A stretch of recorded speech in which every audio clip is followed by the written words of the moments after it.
রান্নাঘরের ভেতর থেকে উদ্ধার হলো বিষাক্ত গোখরো সাপ সহ প্রায় 26টি ডিম। জানা গিয়েছে ফুলবাড়ি সংলগ্ন ফুলবাড়ি 2 নং গ্রাম পঞ্চায়েত এলাকার চ্যাংরাবান্ধা নরেশ রায়ের বাড়িতে আশ্রয় নিয়েছিল সাপটি। এদিন গিয়ে দেখা গেল বিষাক্ত গোখরো সাপটি রান্নাঘরের ঢালাইয়ের নিচে বাসা বেঁধেছিল।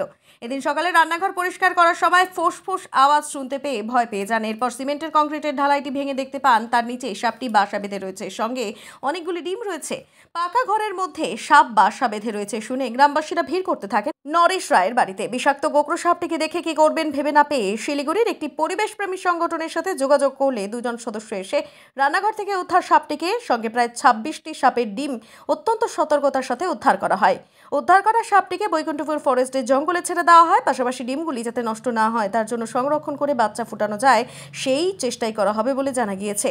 তবে বর্তমানে চারিদিকে বৃষ্টিপাতের ফলে জলমগ্ন ঝোপঝাড়, তাই এখন প্রত্যেকের ঘর বাড়ি পরিষ্কার করে রাখা ভালো, কারণ কখন বিষাক্ত পোকামাকড় ঘরে বাসা বাঁধবে তা হয়তো আপনি জানতেও পারবেন না। তবে এদিনের এই সাপটি উদ্ধার হওয়ায় আতঙ্কমুক্ত হন বাসিন্দারা।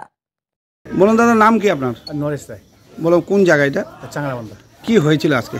এই সকালে উঠলাম, বউ তো আমার মাঝে সাঝে সাপটাকে দেখে, তো আমি চিন্তা করতেছি সাপটা দেখে কোথায় আছে সাপটা। ভিতরে বেলে শিলাপটা ভাঙা ছিল, তো শিলাপের ভিতরে ঢুকে আছে। আমি তো জানি না, তো বউ বললে কি ওটা ভাঙে ওটাকে করো, সরাই দাও। তারপরে সকাল ভাঙলাম, ভাঙতে দেখতেছি ও আওয়াজ দিল, একটা সাপের আওয়াজটা ফস করে উঠলো। ফস করে ওঠার পরে আমি বন্ধ করে দিলাম।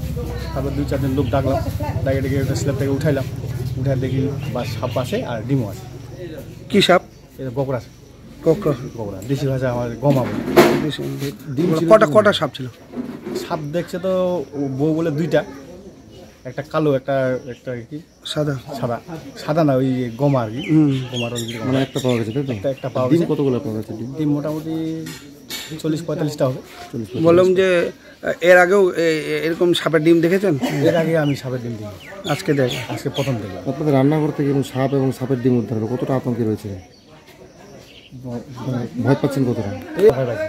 আমার বউ তো রোজই দেখে, আমি এবার চিন্তা করতে তোকে দেখায়, তো তুই দেখ। আমি বিশ্বাস করতাম না আর কি, তারপর নিজের চোখে দেখলাম। এই যে সাপটা যদি ঘর থেকে যদি না হতো তাহলে কি আপনাদের বিপদ ছিল?